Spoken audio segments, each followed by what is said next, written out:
নবীর কাছে যখন কোরআন এসেছে কে সাক্ষী ছিল? কোন উম্মত ছিল? আবু বকর সামনে ছিল যে হ্যাঁ হ্যাঁ কোরআন এসে দেখতেছি। ওমর ছিলেন, ওসমান ছিলেন, আলী ছিলেন, তালহা ছিলেন, জুবাইর ছিলেন, আব্দুর রহমান ইবনে আউফ ছিলেন, মুসআব বিন উমাইর ছিলেন, আলী ছিলেন, ইবনে আব্বাস ছিলেন, ইবনে মাসউদ ছিলেন, ইবনে ওমর ছিলেন। ছিলেন কেউ? তাহলে বুঝলাম কেমনে যে এইটা কোরআন আর এইটা হাদিস?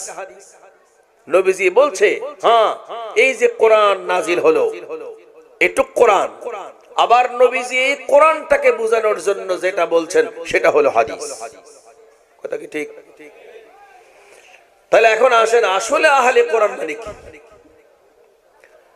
আসলে আহলে কোরআন যে মানুষগুলো কোরআনওয়ালা, কোরআনের ছায়া পড়ার পিছনে মেহনত করতে থাকবে, কোরআনকে মুখস্থ করার পিছনে মেহনত করতে থাকবে, কোরআনকে তরজমা তাফসীর শিক্ষা করার জন্য মেহনত করতে থাকবে, অথবা কোরআনকে আমল করার জন্য প্রচেষ্টা চালাতে থাকবে, পয়গম্বরের ভাষায় তারাই হলো আহলে কোরআন।